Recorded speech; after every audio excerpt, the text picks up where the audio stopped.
Okay, so thank you everyone for coming. It's my great pleasure today to introduce a close personal friend and outstanding colleague, Professor Furmans from Karlsruhe Institute of Technology. We have been doing joint work now for 10 years? Wow, 8 years? Almost 10 years, yes, which has been just a great pleasure for me, and I hope he's enjoyed some of it as well.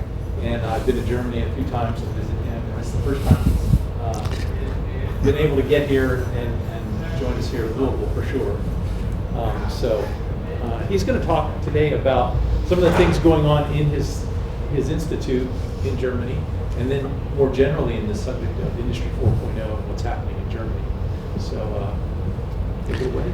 Yeah. Thank you. Yeah, thank you very much for having me. It's quite an honor to be here in Louisville. First time that I'm here.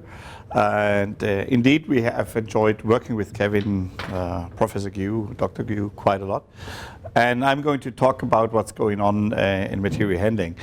And so the talk is a little bit similar to what I did on Modex on Monday. So I'm not that I have too many different programs, which is plug-and-play material handling systems. And I will try to explain what this is about and what does it have to do. Maybe a little bit to my background. I'm a worse academic than most of you are here, because I got a PhD and I did my habilitation, but then I went to work in industry, which in Germany is okay. I think you can get a PhD and you can go to industry and they still will be hiring you. And the even better part is, I think, if you're very lucky, then you can also get back to academia and continue working there. So you trade some money into fun. That's what I did. Liberty, that's more liberty. Your car is smaller, but the fun is larger. Yeah. And when I was going back to academia, I was able to move into this building. This is the Material Handling Institute, or IFL in German, which was actually my predecessor's success, because when he in 1984 started at the university, he negotiated that he could bring all the people of this group into one building. Yeah? And only 16 years later, or 17 years later, in 2001, that was just 3 years before he retired, it was already done. So I started with a brand new building, which is all the institute here. And actually there was a plan that there are 2 professors using that. One was supposed to be supply chain management and mathematical modeling and stuff like that. That was me. And there was supposed to be another one who was doing the mechanical engineering stuff. But I don't know how it is here in the US, but somebody was selected, but he decided to do different stuff. So once you're a professor in Germany, I think you can basically do whatever you want to do as long as it's legal. So this guy decided he wanted to do fluid mechanics and tractors, so he's working a lot with John Deere. But the material handling stuff side remained empty. So I was sitting there with this, and you can imagine this is a pretty big building. So we have office rooms for 30 research assistants and student rooms, and this big part here is a big tool shop in the basement and a lab space for material handling in the upper floor.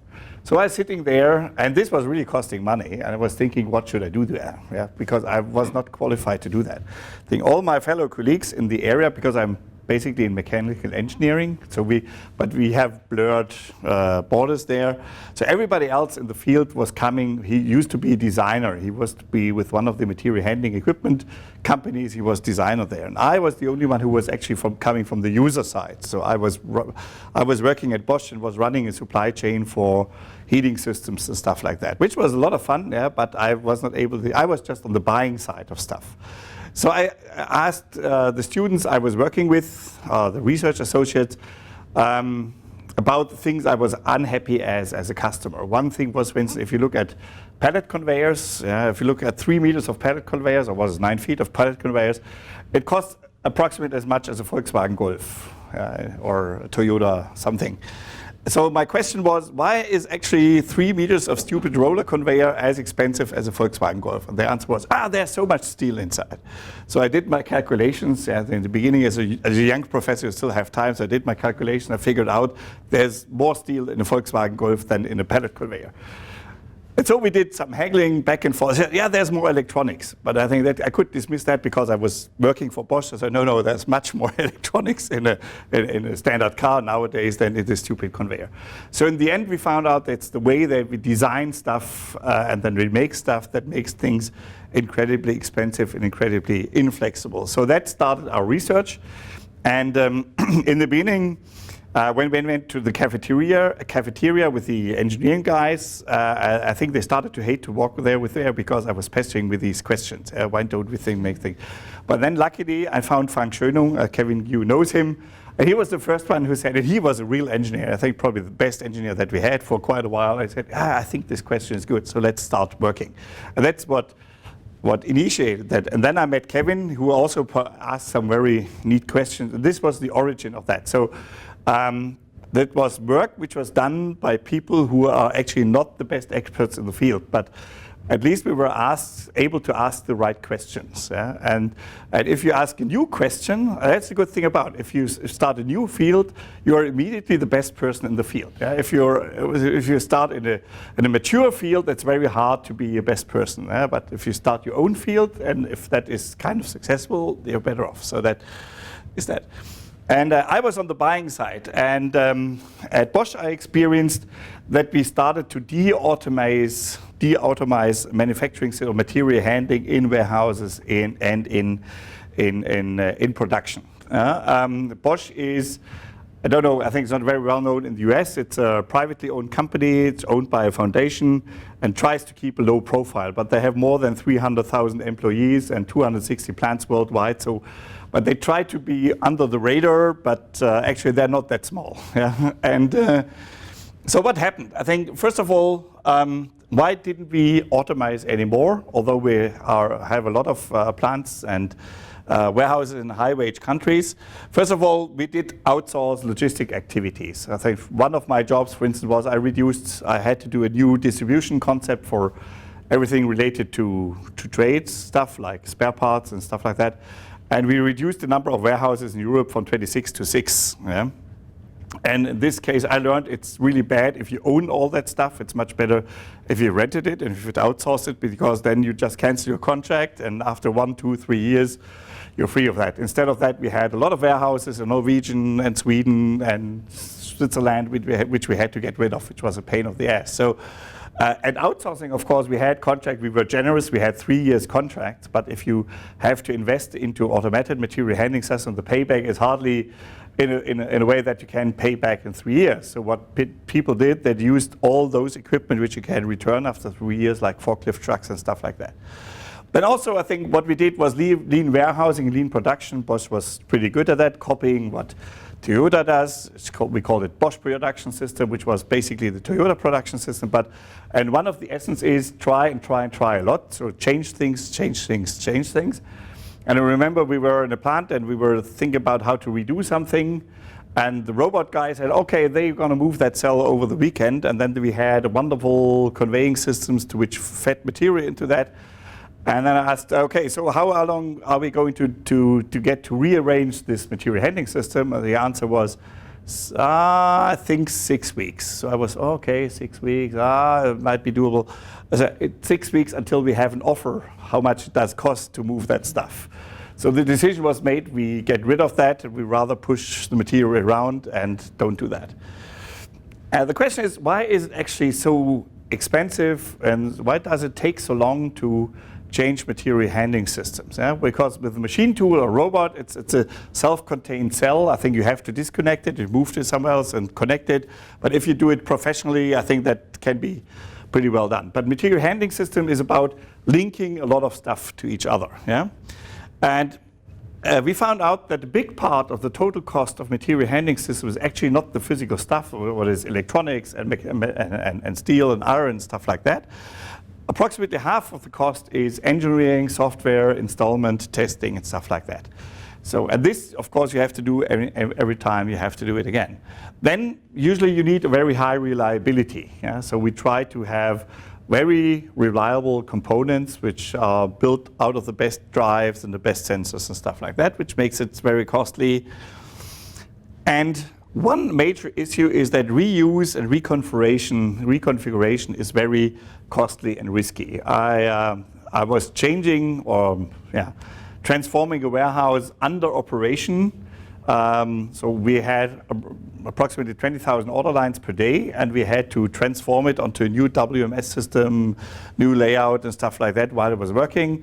And we were lucky, we only stopped work once. Yeah? So I think it was one Monday morning where we actually were not up and ready for the, you can imagine that I lost, a few of my hair were lost by doing this. And and another issue which I was very sorry about it, we had in this transition of the European distribution system, we had 4 warehouses in Portugal, which we gave up, and we set up a new warehouse in Poland. And the new warehouse in Poland was exactly that technology what we had in Portugal. That installment in Portugal was just 3 to 4 years old. So my idea was, okay, let's disassemble all the stuff in Portugal, put that onto 40 trucks, drive it all through Europe to Poland and set it up there. It turned out that this was more expensive than buying a completely new equipment for the Polish warehouse. So I think we basically sold the stuff for scrap, and I think we lost a lot of value, a lot of resources by not being able to use that. Although I think it was the same application, the same stuff, I think we didn't do other processes, and even that was not doable. Yeah. So we have kind of in automation how it is done nowadays, and you still see it installed mostly. I think we've got the feeling that they've kind of reached the kind of dead-end street. Yeah, I think that it's not going to be more successful there. And in Germany, there was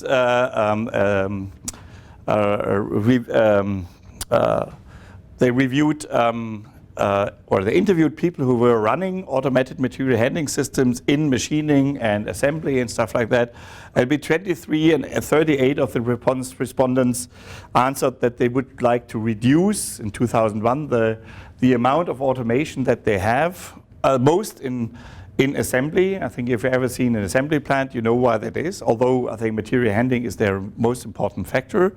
Yeah, and of these 38, 14 had already done it, and 24 intended to do that. So that was also a not good message for the material handling industry. So that made us thinking.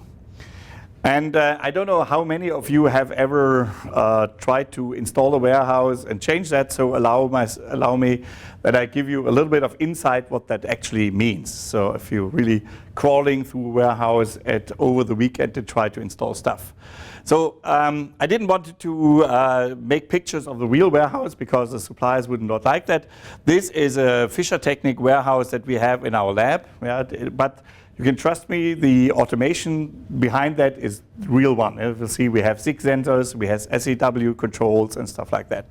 So let's assume you have such a warehouse, and here they are our order picking stations. So you bring out a pallet from there with the ASR's machine, then you have this cart which transfers this to one of these picking stations, then you unload it onto one of these picking stations, then the picker comes, and then you send this back. And then now you need more capacity, and luckily in the design phase you reserved room for one more picking location. So I said, okay, everything is prepared, let's install another picking location. Yeah. So we just want this one more. We are simple guys from industrial engineering, material design, material handling design. So okay, just give me this station. What does it mean in practice? First of all, I think you see here these small sensors. You have to add sensors here in order so that this cart who is moving back and forth knows exactly where to stop. Yeah? Because usually you have a PLC and you ask it, so are you there, are you there, are you there? Oh, okay, then stop the drive or go in slow motion and then stop it finally. So we have to install these sensors. Then we have this pre-configured module from our manufacturer. We put it in there and you see that it has drives and also sensors, so we have to connect these sensors. So this usually looks like this. You have a control cabinet, yeah, where you thread all the wires to this control cabinet, which can be a fun of its own. And then you connect everything. Then you see cable like here, and then the cable come out here, and then you connect into the input-output ports of the PLC. And usually you have input-output components which transform the signal or the power strength in a way that your sensors or your drives can work with it. Yeah? So here are the drive controls, here are the input components. And then we have to adapt the control logic, because it's not that you say shifting card, go to position 3 and unload the pallet. It's rather than start the drive of the shifting card, then cyclical ask the LED, which is there, whether it's interrupted or not. And you have to know that LED at port 38 is the one that you want to know about. So this has all to be in the code. At some place you have to do that. And of course, if it's maybe reached the first LED, then you put it in slow motion, and after have the second one, then you stop it, and then you decide that the drive connected to port 35 has to be activated. So this is how that looks like on that level. Yeah, it's not any better yet, I think. So Lego Mindstorms is much better than what this is in practice. So probably we'll go to move there, but this is how it's done today. So then you have software, you change the code, and you have to test it. And this is usually tough, testing this during the day, because you're still operating there. So you do that on weekends or doing nights.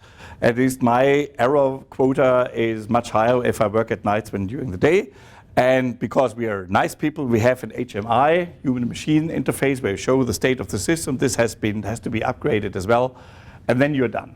And I think if you have a really good project organization, you probably might be able to do that within 3 days. Yeah, 1 day for the mechanical integration, 1 day for wiring, and 1 day for programming. And I see your face exactly like this. 3 days. Pardon? 1 more day for testing. 1 more day for that. And 3 days, which I think if it really works in 3 days, you were really good. I think really good. Yeah. But the larger problem is, when does the person who does the wiring has time? When does the person who does the code or used to do the code is available? And is the code still the same that was there when you installed it? And what about the documentation? Maybe it's 10 years old. Yeah, what happens there? So this is kind of an adventure, and this is one of the simplest tasks that you can have. And it's written in COBOL. No. This is in German. It's all Siemens S7, so that's a PLC. Yeah. And this is just a very simple example, because this is just on the PLC level. Usually, a lot of the functionality in material handling system is distributed, at least from the information technology side, on the PLC level, on the warehouse management level, on a MES level, and then an ERP level. So usually, you have 3 levels involved, and you need programmers and know-how about all 3 levels. And why is this like this? I think in the most simple case, what we want to have, and what you do if you do in industrial engineering, you talk about the physical integration. So we want to move the pallet because we figured out that we need 1 picking location more. That's what your decision is. You want to move a pallet to this picking location, want to move it back. We are simple people, that's what we want to do. But because we want to do it automated, we need usually electrical drives to move the pallet on the shifting cart, from the shifting cart, from the cart to the picking location. So we need electrical actors. So that in order that they know what to do, we need control logic, and which tells them what to do and when to do it and how to do it. And for this control logic to know what's going on, because it's not real world aware, I think this is a electronic brain or processor which sits in some cabinet. We need a lot of sensors which tells them what is the state of the world. And these sensors have to be connected to the physical world. So this is what is going on. And in real world, this is the most simple case. Like probably we could do that in this particular case. But usually, in order to do the design, in order to get a decision, you have to ask your warehouse management system or your ERP system, what type of product is it? Where should it be going? What is the order, et cetera, et cetera. The order has to have to do that. And this is why things are going to be very complicated. So now I have a snafu. You will see that. It's still Kevin Gu Auburn, I have to admit. But at that time, it was true. So what happened now is we were starting to think in a structured way.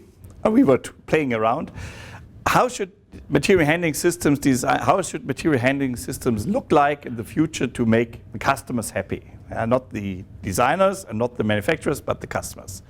So we thought about what are desirable properties. So if you go out buying a car, or if you go buy a material handling system, what would you like to have? First of all, we are simple engineers, so I'm for mechanical engineering, yeah, the simplest way of engineering. So what you see is what you get. That is what you hand. Actually, I want to move a pallet. I want to build that, and that's what I want. I don't want to bother with all the rest. I also would like to have plug and work capability, which means I buy something, I put it together, and it works. I don't want to have long test phases and stuff like that. So like in best case, you plug an USB stick into a USB port and works. I think with printers, it's already different. I want to have scalability, which means if I have more business, I want to add more modules to it. And if I have less business, I want to take them away and give them to some other purpose. Like, for instance, forklift trucks are hardly bought anymore. You just lease them from Toyota or Kion or Crown and give them back.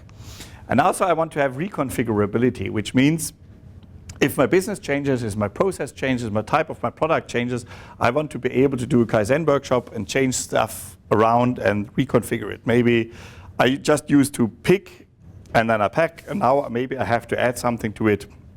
And I want to be able to add a certain station where I could do this. I want to have reliability. We had, in my industry time, we had a lot of discussions with the manufacturers whether our reliability requirements are really for real. Yeah? So we asked for 99.9%, and this looks like a real high figure, but if you have 300 days of operation every year and you do that in 2 shifts, it's already a few days missing. Yeah? So I think, and if you have 20,000 order lines, you have a lot of unhappy customers. On the other hand, I can see, as I know from my engineering part, that this level on a tightly integrated system is a really probably too high figure to achieve reliably. So therefore we thought, we do it like you do with your smartphones. I think you never thought about the availability of your smartphone. If it fails, you buy another one. So our idea was, okay, we do not increase it by hardening ever more our components. We want to try to being easy to replace if things is broken. Yeah?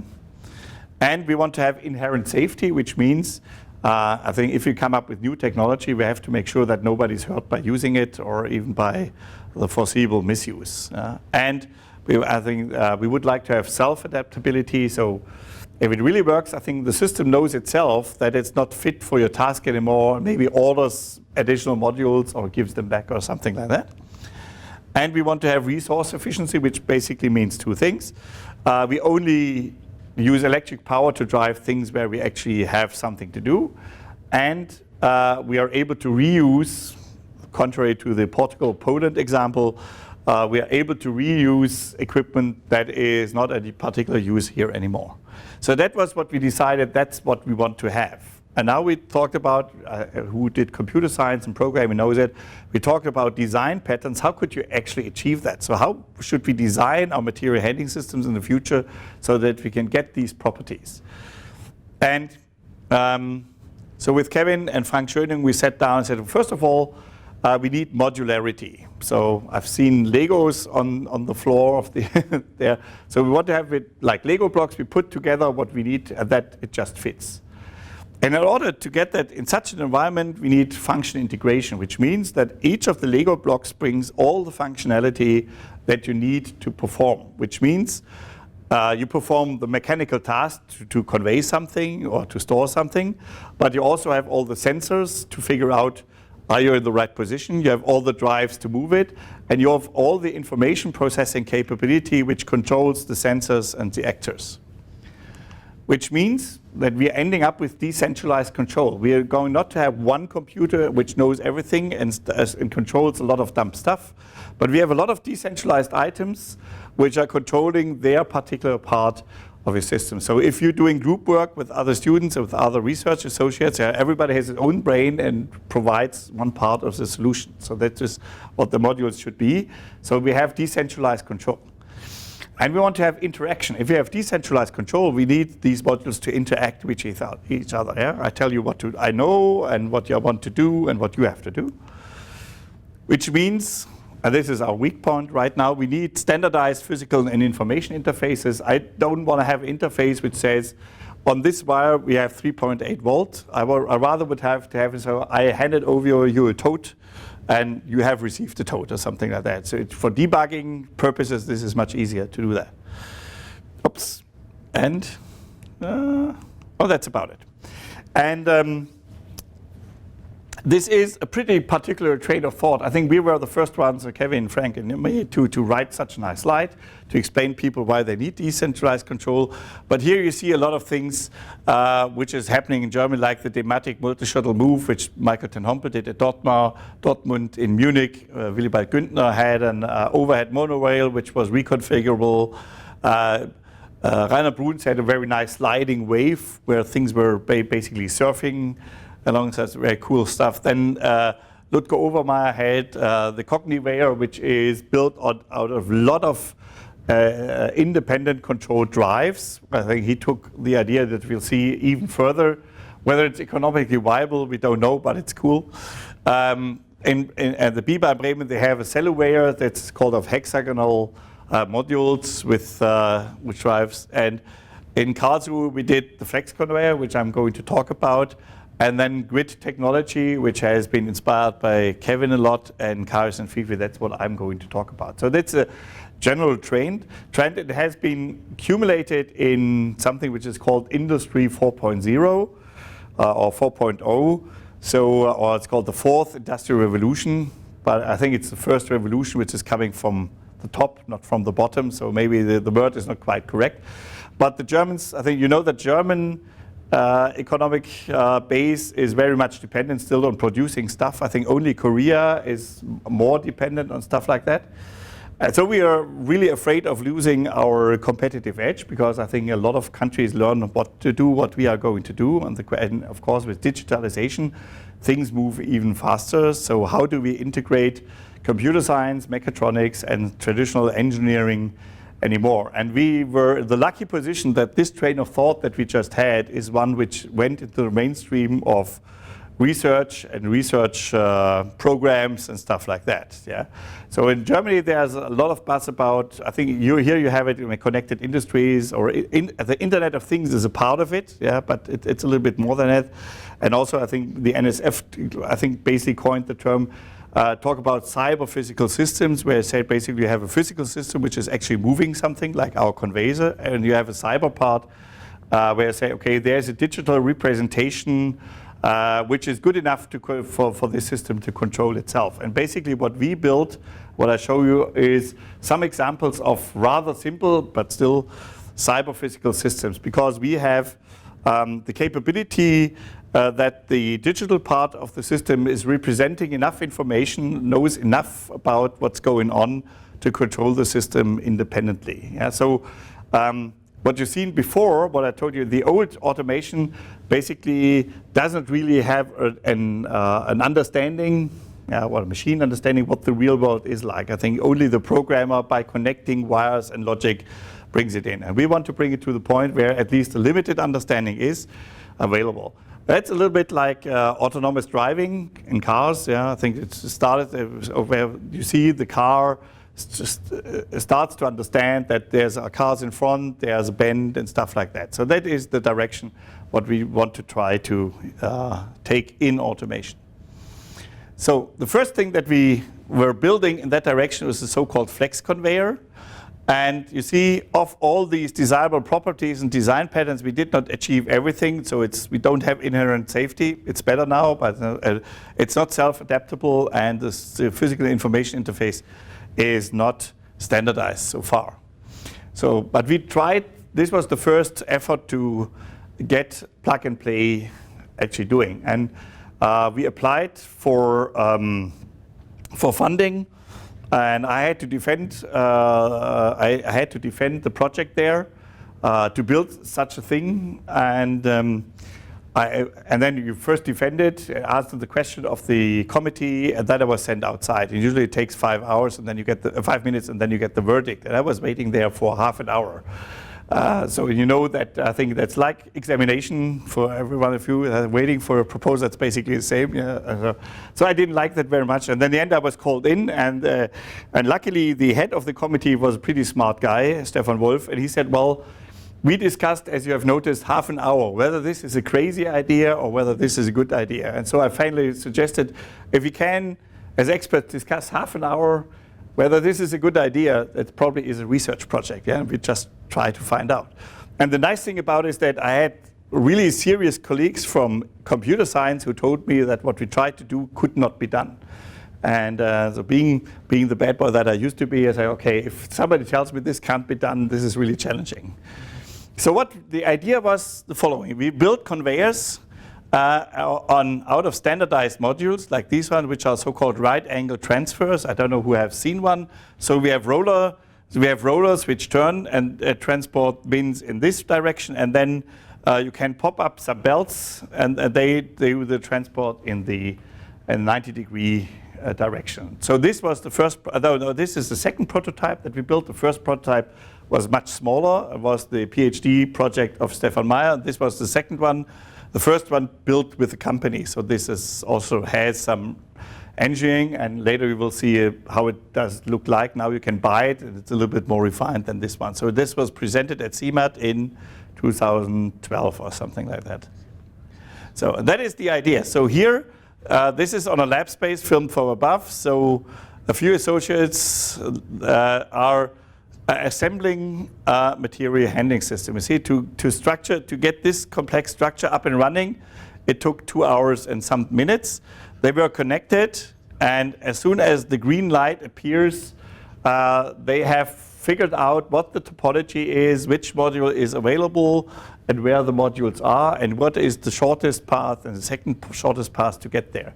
And now you can put a toad on them. Here in this case, each toad carries an RFID tag, and on the RFID tag there is the target. Yeah? We also can do it with barcodes and stuff like that, but for demonstration purposes, this is just the nicest thing.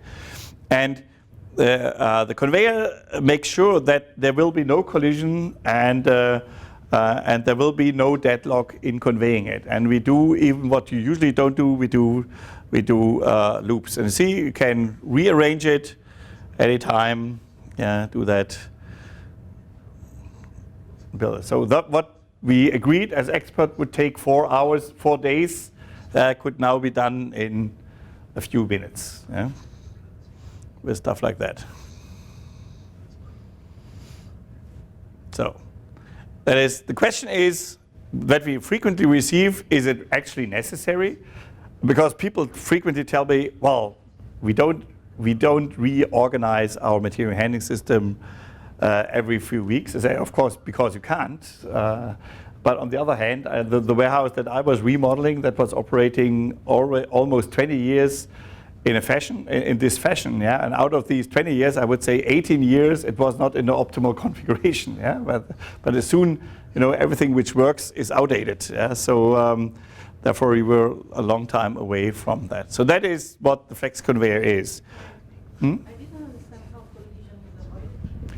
I tell you how that works. But for the time being, you just have to believe me that they are avoided, and I try to explain how it actually works. But you see that there were no collisions. Yeah? Yes. I think that's no real mathematical proof, but the proof is there that they can be avoided. Yeah. So first of all, I think there are 3 levels of protocols which are there. First of all, we have to generate a routing table. So basically, we use a flooding algorithm which is used in the internet protocol if you use with your routers. But you also know that, I think whoever did it accidentally, that you connected maybe via a circumvention, you connected one port of a router with another router, and you get some circular routing, then you know that these routers don't like that a lot. Yeah? While in material handling, circular loops are very frequent, yeah, because you want to get your bins back or stuff like that, yeah. So therefore, I think we basically copied the flooding protocol and added a little bit. So what is happening here? Let's assume that these are 3 flex conveyors, and this flex conveyor 0, he got to learn. So he said, I'm destination 0. It costs nothing to be me, yeah, and there's no port you can go out to in order to reach me. Now this flex conveyor sends him a telegram, and now he knows that conveyor 1 yeah, is the destination 1 is 1 step away, and it's out to port A. Oh, sorry, the other way around. This one knows that destination 0 is 1 step away, and you have to go through port A to get there. And by transferring these protocols, this one knows that destination 0 is 2 steps away, and you have to go out of A to do that. So we exchange these tokens, and a longer routing table starts to exist, where we know not how the real topology looks like, but we know which port we have to send something out and how long it would take to get out of there. Yeah? So that is, and that was, I don't know whether you looked at it, I think from the moment you switch it on until the green light appeared, this is, depending on the size of the system, between 5 to 10 seconds until these protocols are exchanged. Yeah? So this is the first thing, so we know how we could route, and then in the end it looks like this. For instance, for this module, number 3, you know, where so itself, or number 6 is 2 away and you get out of D. So this is here from here to there, or number 5 is here, yeah, it's 2 steps away, you get out to exit D, etc. So that's how it looks like. Next thing is avoiding collisions. So what we do is we book modules in order to convey something. So if we want to convey a parcel from here to here to there, we first send out a telegram which tries to book all the modules in that direction. So, and basically it works like this. We send out a request how to get there. We want to go to module 6, and we send it out to the first port, or to the port which is the shortest distance. And if that's okay, the telegram is passed on. And if it's not okay, the telegram is returned from the location where we have a problem. And then we try the second, or the next longer route, etc. Until we found a route, we get a confirmation token that it has worked, or if it has not worked, then we wait a little bit and then we try again. So it's a little bit like CSMA CD. So we first try to book something like this. As you know, see, we have no central unit for control. Yeah? We have no central information how many units are there in the system, and we also we do not have to have one-way tracks as you usually install, but we can use things in both systems, in both directions. So I can book a path if there's already another parcel on my way, yeah, and I cannot book if another parcel is in the opposite direction on the path. Yeah, so like in here, in this case, I could not go in this direction, but I couldn't go in this direction because we tried to convey some path here, and the path is known from the topology map. Right now, there's a thesis just written, or to be defended in June, by Cecilia Seibold, who refined this quite a lot by using logical time, which Leslie Lampert introduced for computer systems, and she adapted and enriched for material handling systems. Yeah, because we have a few problems which computer science don't have. I think, for instance, you can easily copy a data packet, you can copy and send out to several ports at once, but if it's your parcel from Amazon, it's not easy to copy and send out to both ports. Yeah? So they also, in computer science, you know, you can discard a parcel and say, well, I don't know what to do, yeah, I just delete it, and if that's your Amazon parcel with your new shoes, you probably would not like to delete it. So it seems to be simple to copy that, but there are a few intricacies which we have to take care of. So that avoids deadlock. So we make sure that we don't do that in this way. The next thing is we have to avoid deadlocks, because we don't assume that in a real-world environment for reconfiguring those things, we all have PhDs who know how to do that. So I think we have simple workers who do that. So we have to avoid that there will be deadlocks. Yeah? And from operating systems design, you know this famous book by Andrew Tannenbaum, then you know there are certain conditions when deadlock can occur.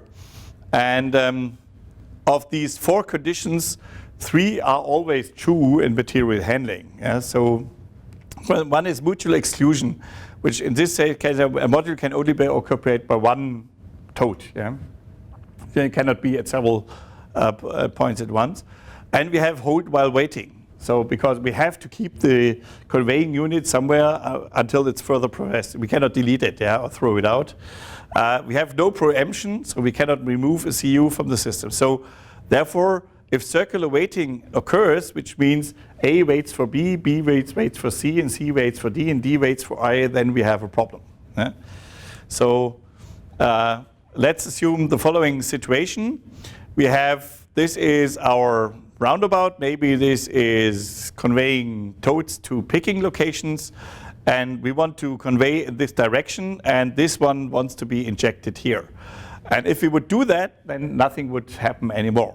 So we have to detect this and have to make sure that this is not going to happen, that first we convey H out and to release one more location here. Yeah.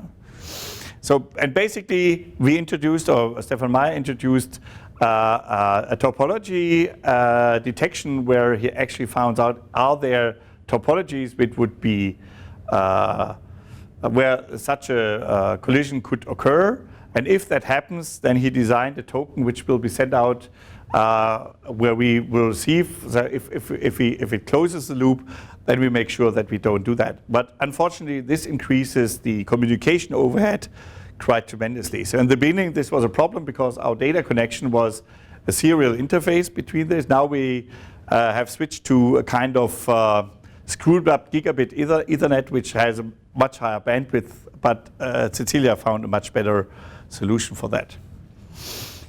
So that is how that is done, and Stefan Meyer was able to prove, and Cecilia also, that her algorithm is really avoiding deadlock, so it's not going to happen.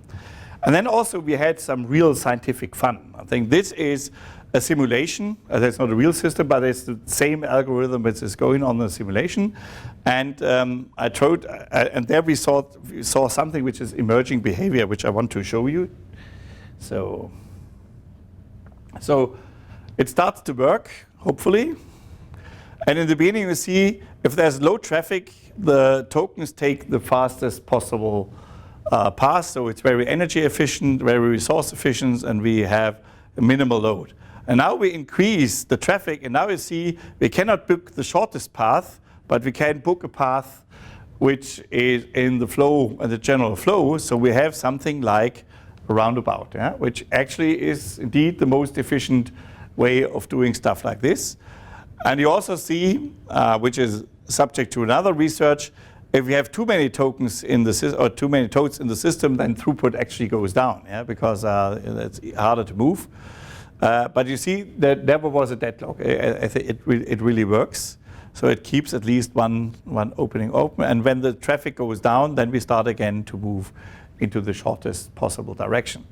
And the interesting thing about is, that's why you can call it emerging behavior, it just to have some scientific fun, is there is no code in the system which says if there's heavy traffic, create a roundabout. Yeah, it's just the very simple thing. Try the shortest path. If that doesn't work, try another path which works in the same direction. So this is what we try to achieve.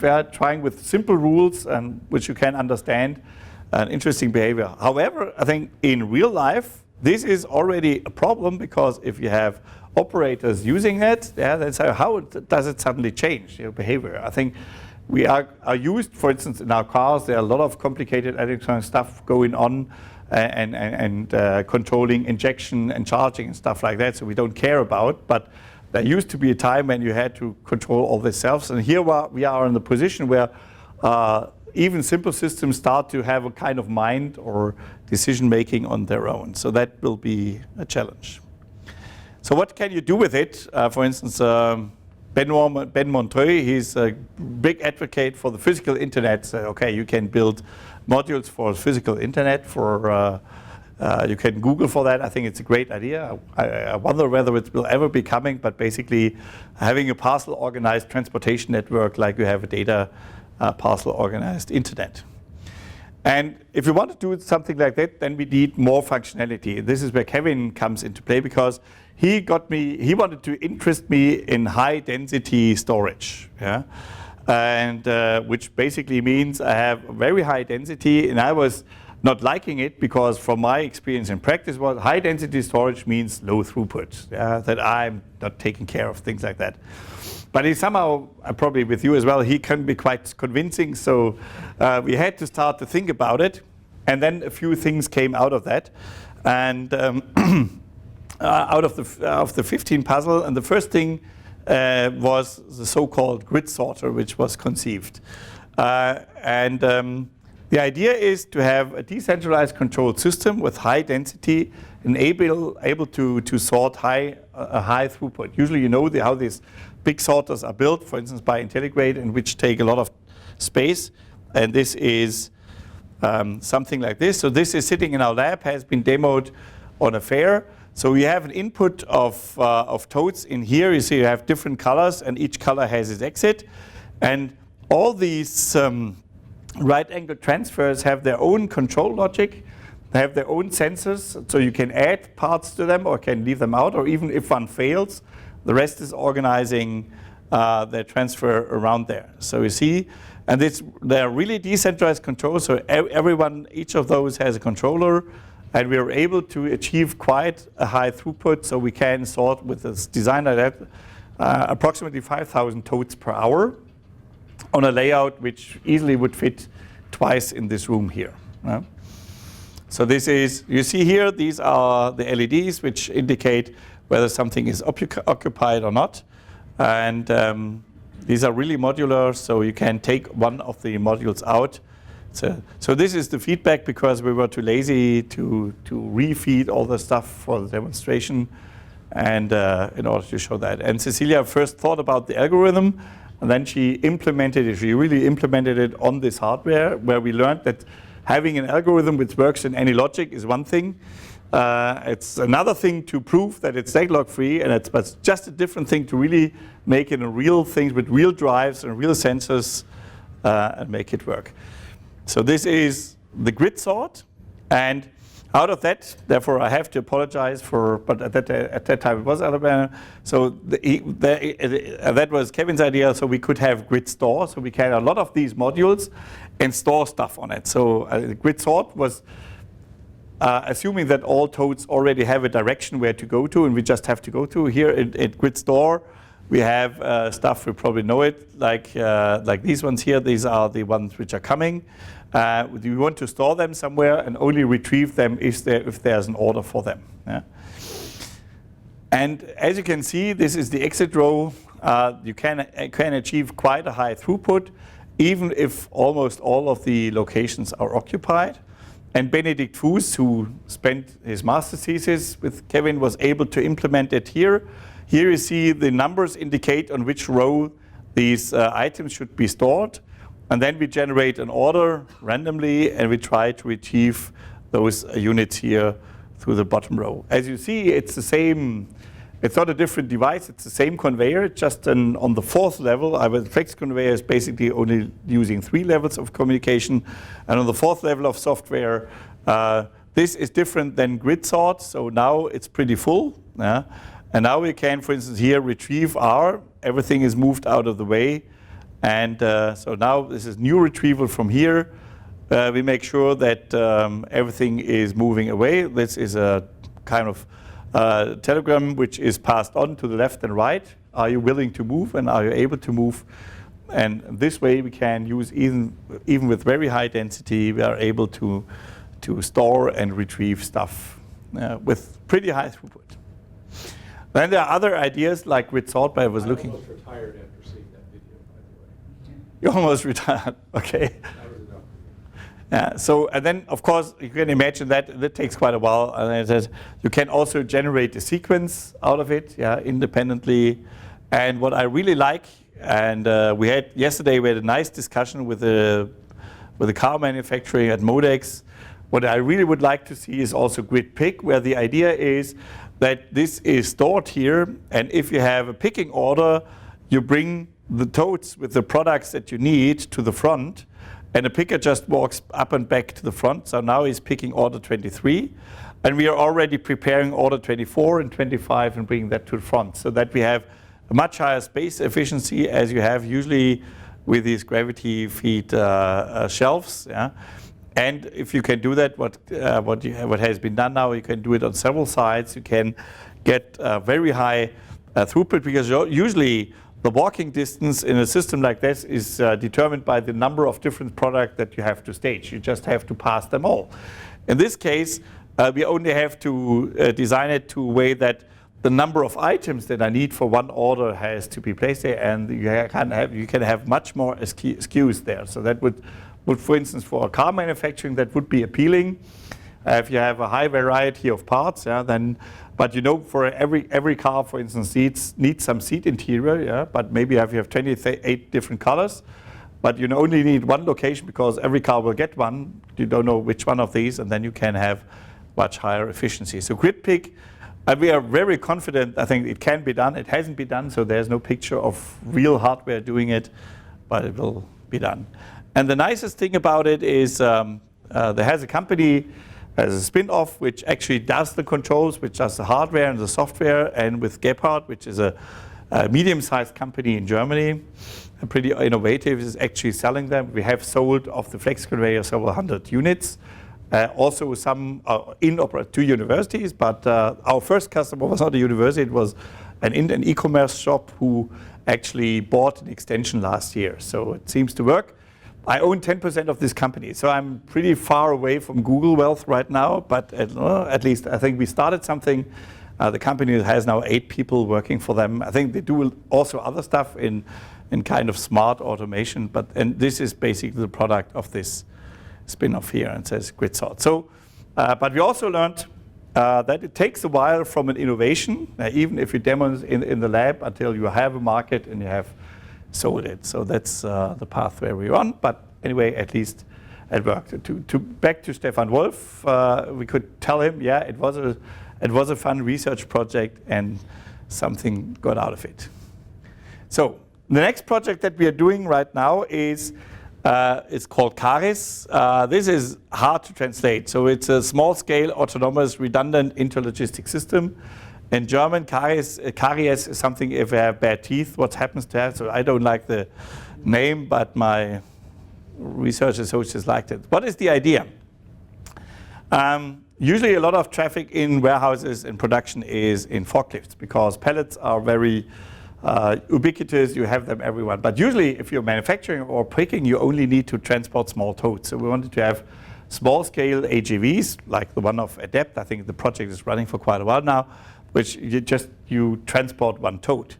But if there's a lot of traffic, we want them to combine, and then being able to move larger quantities of goods in a conveyor fashion. Because as you know, conveyors are much more efficient if you have high load. And here we even blur the boundaries because now it's a conveyor, and you will see in the end it's suddenly an HGV.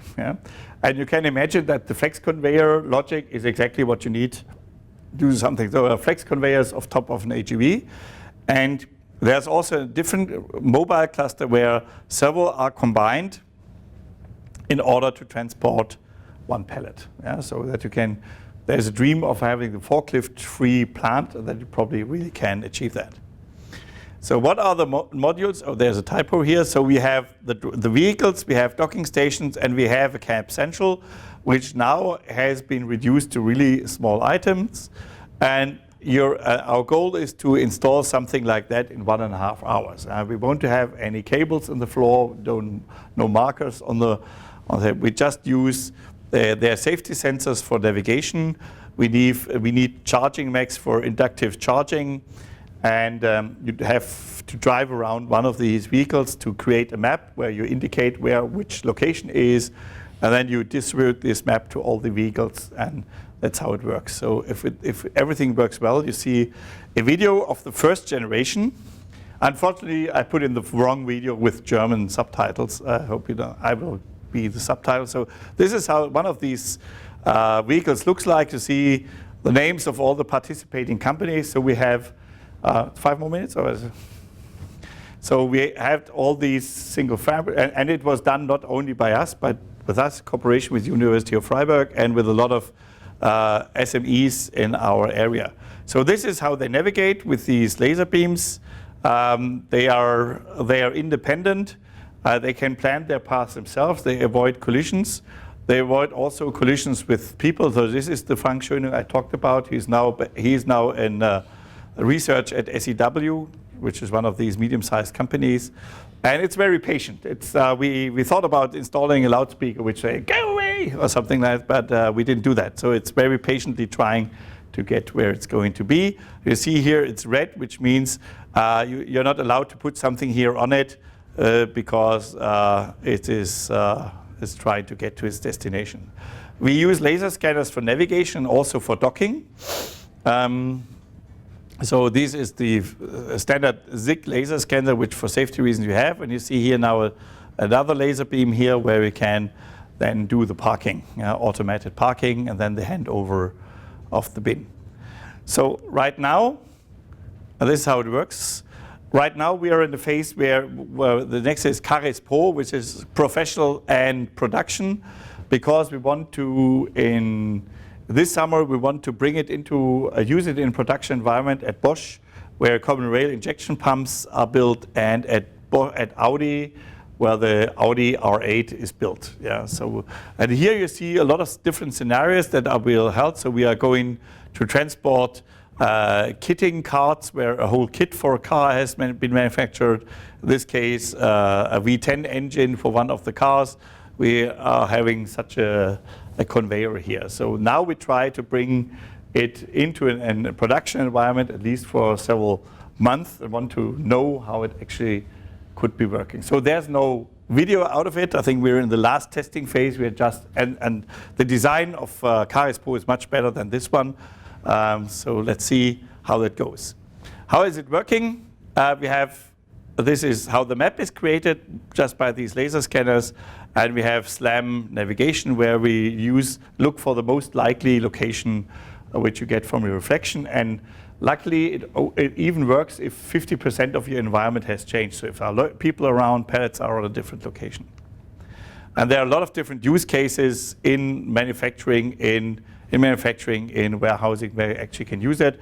We try to aim for a goal, I think a first step between 10 to 50,000 euros or dollars per vehicle, and maybe try to bring the price even further down.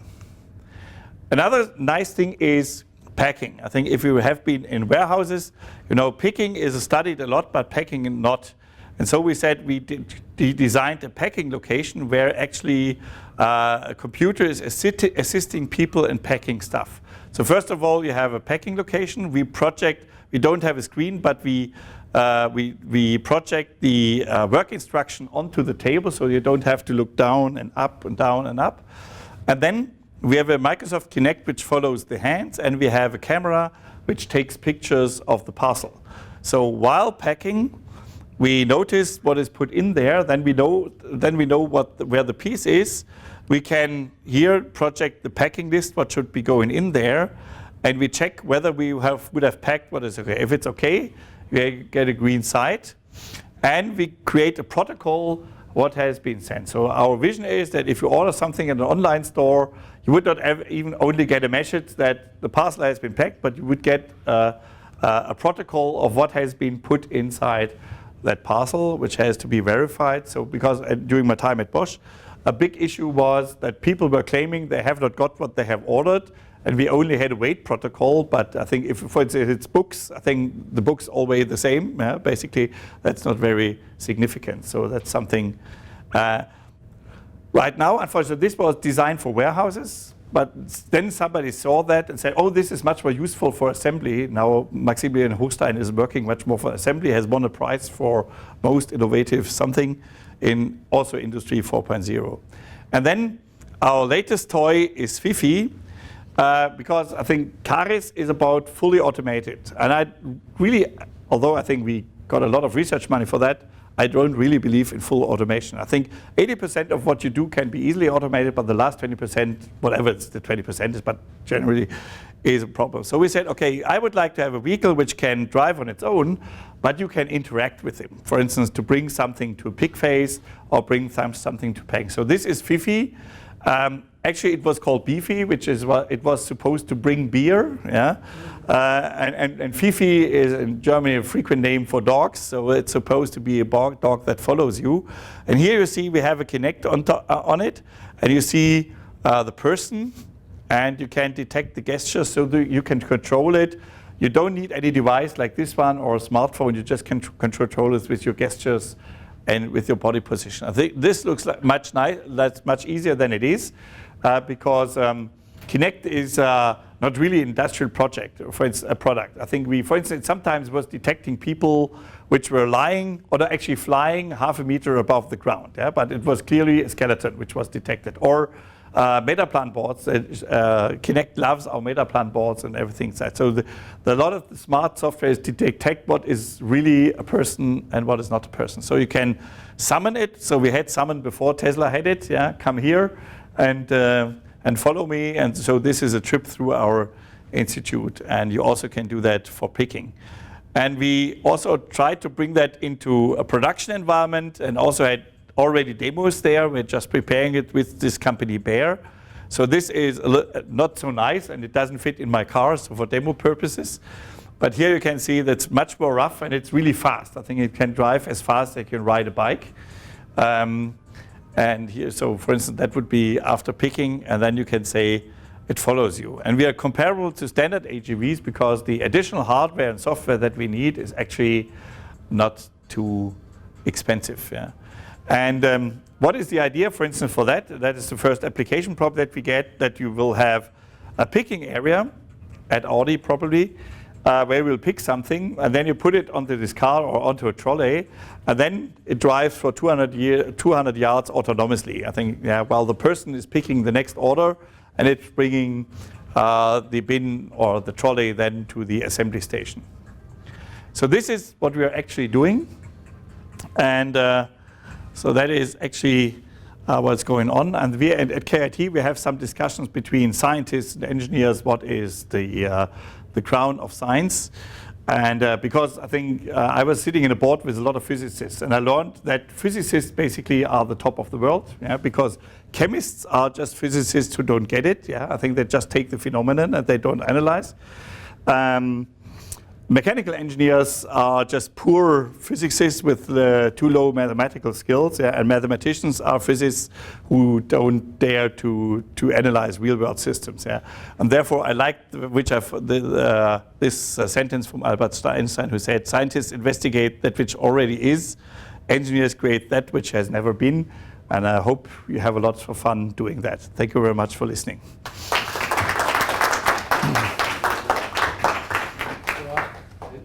We have time only for one question. Oh, I'm sorry. To get off to yeah. somewhere else. We're gonna have to go So we have to meet for coffee tomorrow. Yes, but Dr. Furmans will be here for a couple of days. He'll be here tomorrow and probably Friday morning as well. So if you have a question for him, you're more than welcome to let us know. But does anyone have a question here? I wanted to know, because it's very interesting. You've got physical simulation models. If you wanted to recreate it in this university environment, what would it take? What does the institute have? Is it a grouping of mechanical, electrical, computer science? Okay, this building hosts people from mechanical engineering, industrial engineering, electrical engineering, and computer science. So the Department of Mechanical Engineering, where I'm belonging to, I think is the largest department at the university at KIT. And I think probably because we are pretty liberal in whom we admit for a PhD. So whether we are an electrical engineer or computer science major or industrial engineering, we take them all. And because I think in English it's mechanical engineering, which seems to be a little bit limited. Yeah? In German it's Maschinenbau, which means we build machines, which is more about the synthesis. So we have to admit, and I think if we are honest, I think we are not the best experts in each of these fields. So, but we try to bring these people together to create something which is new. And so I don't know whether this answers. So we have people from who gets the idea that do the students create the product, or how does it work? We all create the products. Sometimes it's me, sometimes it's I think we don't call them PhD students, we call them research associates, because we say, okay, once you have your master's degree, you can actually work on yourself independent. So they have projects. So if you ever would like to visit, I think we have a big creativity space where we think about things. So sometimes it's students, sometimes it's me, even me. But a lot is driven, like Fifi was driven by the research associates, I think, or even by students. I think why wouldn't it be cool to have something which would get us a cask of beer? That's how it started, yeah. And I also involved them in raising the money for it. I think what I didn't like in the beginning was I have the idea and you, Mr. Furmans, get the money. That didn't work. So that is, and we have, I think, we are in a lucky position that we have this building and we have a tool shop where we really can machine stuff and things like that. And we have, you saw part of the lab space, so the lab space is, I don't know how big it is, 2 times, 3 times, 4 times as big as this room. Yeah. And a 2-story building, something like that.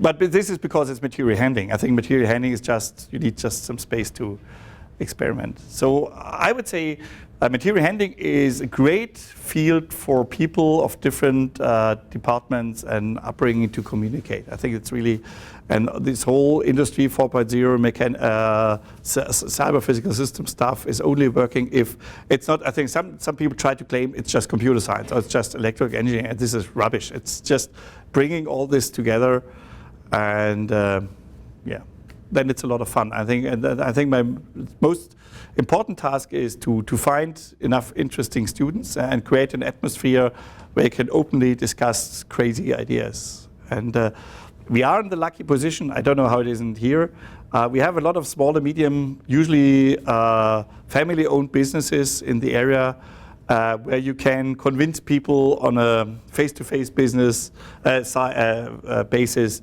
to support something like that. And actually a lot of things really work like this. And so, because they all know, I think Germany is not the country of cheap wages and cheap products, so it only works if we have advanced products. And so we have an ecosystem of, you saw the labels, I think we are on a regular basis, we are cooperating with 10 to 20 companies, big ones like Mercedes and Bosch, and small ones like Bayer, which just has 60 people. And usually the smaller the companies, the faster they are, until they grow. Well, thank you again. Yeah. Was it answering your question? If not, let's meet for a coffee. Yeah, love to. Okay. Thank you again. So thank you very much. Sorry.